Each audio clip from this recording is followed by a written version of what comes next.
Welcome, Woman of Purpose. I'm Charlene, life purpose and strategy coach of Life More Abundantly Coaching.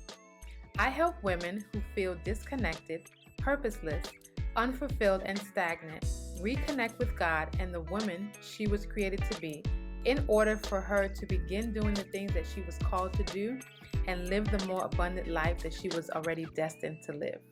Today, we are talking about 5 common fears while walking in or pursuing your purpose. Now, isn't fear something that has kept you from doing many of the things you know you should, need to do, or God has asked you or called you to do? I created an action guide a few years ago after a survey I sent out to my email community surrounding these 5 common fears that tend to rear their ugly head. And I recently updated it, so please be sure to grab the guide in the links of the description below. In this action guide, I describe each fear, what results, and the truth behind each fear.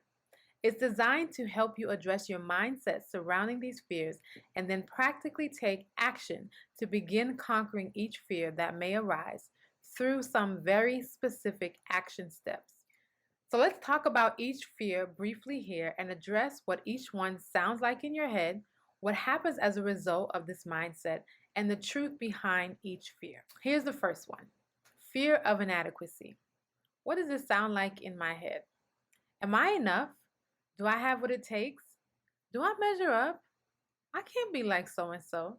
I'm not qualified. I don't have the proper skills, training, certification, degrees, education to do this. As a result of this mindset, what happens is you get into a comparison trap, develop pride and or low self-esteem.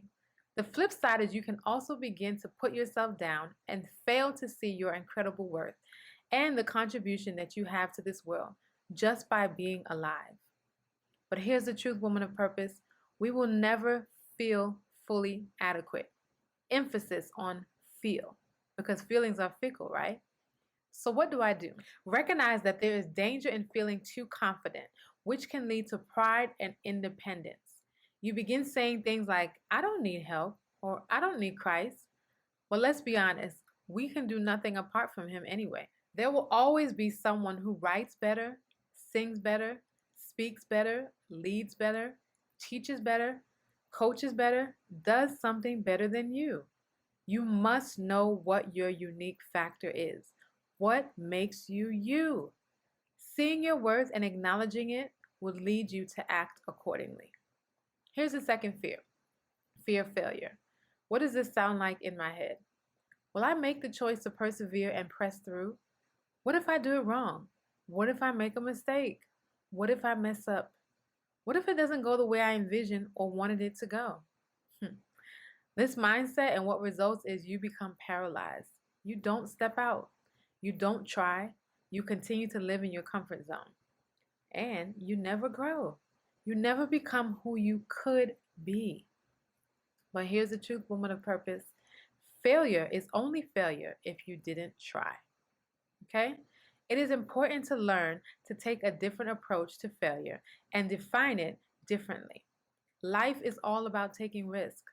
Failure builds character and perseverance, 2 things that are needed while walking in your purpose.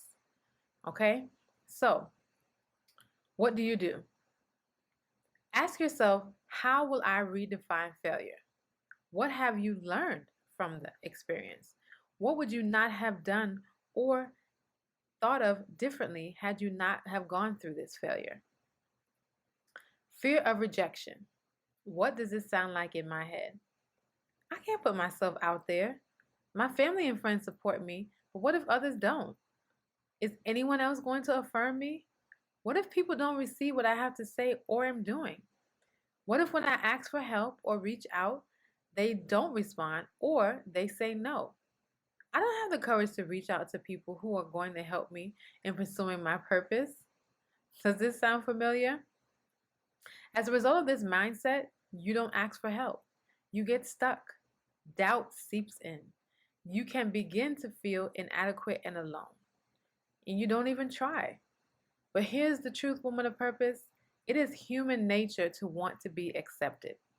Author Donald Miller said, the most common regret of the dying was this: they wished they had the courage to live a life true to themselves and not the life others expected of them.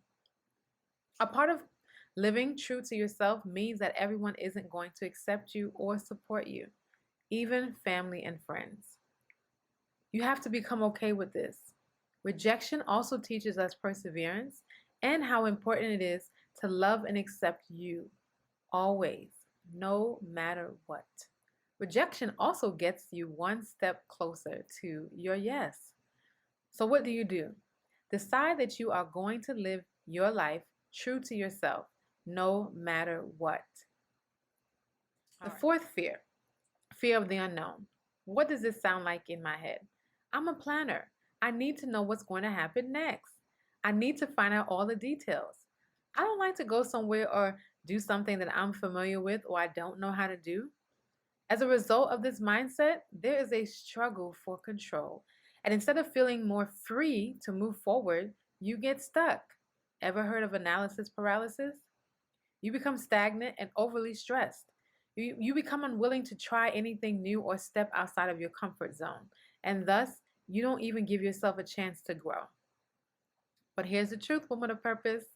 Fear of the unknown is connected to a desire to control. It's the thing that causes anxiety, unnecessary stress, physical illnesses, you name it. We can't control everything.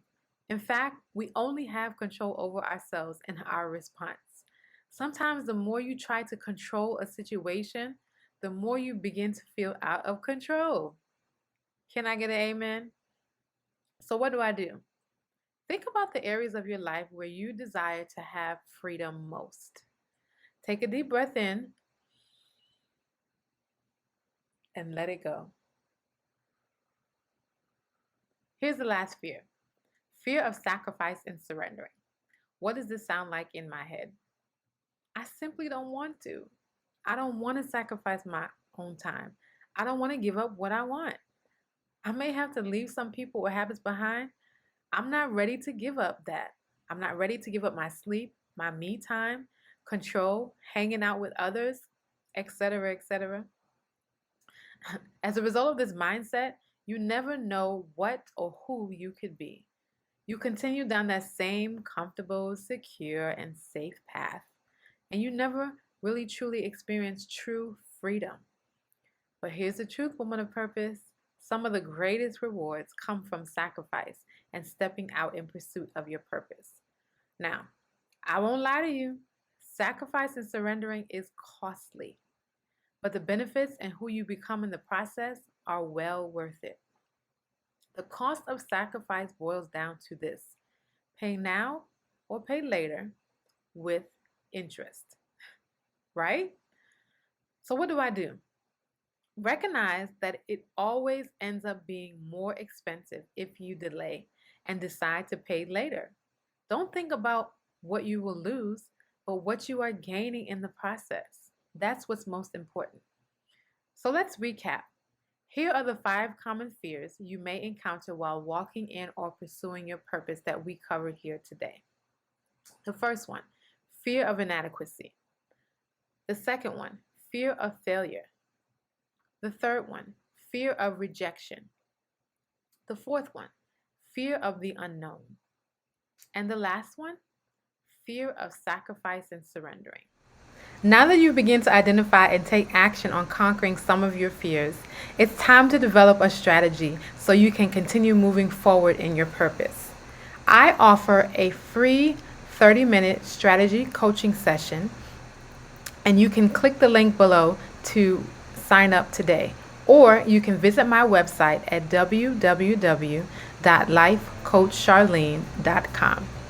Here's to you, woman of purpose, kicking these fears to the curb and walking in your purpose. Our world needs you. So, what are you waiting for? Get out there. Until next time, be blessed, and I'll talk to you soon.